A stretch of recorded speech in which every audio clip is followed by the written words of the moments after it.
महानगरपालिकांमध्ये महापौर पदावरून सत्ता स्थापनेच्या मुद्द्यावरून नेमकं काय घडतंय, काय घमासान होतंय, जाणून घेऊया टॉप 9 बातम्या. चंद्रपूरमध्ये 2 काँग्रेस नेत्यांच्या भांडणामुळे त्यांचे अनेक नगरसेवक संपर्कात. मुनगंटीवारांनंतर काँग्रेस नगरसेवकांबाबत किशोर जोरगेवार यांचाही दावा. वडेट्टीवार धानोरकरांच्या मतदारसंघात ढवळाढवळ करतात जोरगेवारांचा आरोप.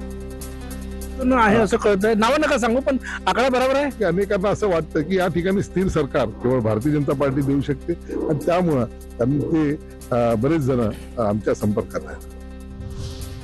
काँग्रेसच्या आमच्याच नेत्यानं नगरसेवक उचलून नेले, प्रतिभा धानोरकर यांचा आरोप. तर मी अज्ञातवासात काँग्रेस प्रदेशाध्यक्षांशी बोलल्यानंतर उत्तर देणार, धानोरकरांचं वक्तव्य. निवडणुकीच्या निकालाच्या दिवशी सगळेजण आपापल्या घरी असताना आमच्याच काँग्रेसच्या एका मोठ्या नेत्यांनी काही आमचे नगरसेवक हे घरी असताना त्यांना उचलून नेले. खरं तर जे पक्षाचे नगरसेवक आहेत त्यांना उचलून नेऊन अशी वेगवेगळे गट करायची गरज नव्हती.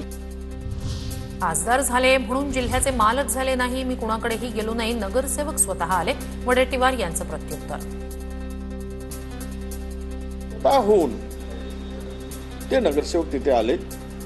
आता हायकमांड येईल, त्या नगरसेवकांना प्रत्यक्ष विचारेल की कोण कोणाला घेऊन गेले.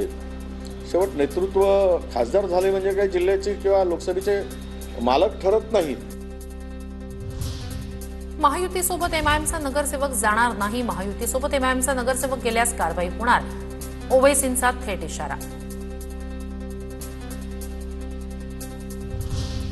सोलापुरात पवारांच्या राष्ट्रवादीत नाराजीचं चित्र. अभिजित पाटलांकडे एबी फॉर्म वाटपाचे अधिकार आल्यानं कल्याण काळे नाराज. भोसेगावचे सरपंच गणेश पाटीलही नाराज. कल्याण काळे आणि गणेश पाटील भाजपमध्ये जाण्याची शक्यता. अकोल्यात भाजपची युतीसाठी ठाकरेंच्या शिवसेनेला ऑफर. दोन्ही पक्षाच्या नेत्यांची बैठक. प्रस्ताव भाजप समोर ठेवल्याची ठाकरे गटाचे आमदार नितीन देशमुख यांची माहिती. अकोल्यात भाजपला 38 तर ठाकरेंच्या शिवसेनेचे 6 नगरसेवक. बहुमतासाठी 41 आकडा. उपमहापौर पद आणि स्थायी समिती अध्यक्षपदाची शिवसेनेकडून मागणी, सूत्रांची माहिती. महानगरपालिकेच्या निकालानंतर नवी मुंबईच्या घणसोलीत वादग्रस्त बॅनर झळकले. ठाकरेंशी गद्दारी केली, त्यांना जनता कधीच माफ करणार नाही, बॅनरवरील उल्लेख. वाशिम नगर परिषदेत स्थायी समितीसह विविध विषय समित्यांची निवड प्रक्रिया संपन्न. नगराध्यक्ष अनिल केंदळे यांच्या अध्यक्षतेखाली झालेल्या विशेष सभेत बिनविरोध निवड. 3 समित्यांचं सभापतीपद भाजपकडे.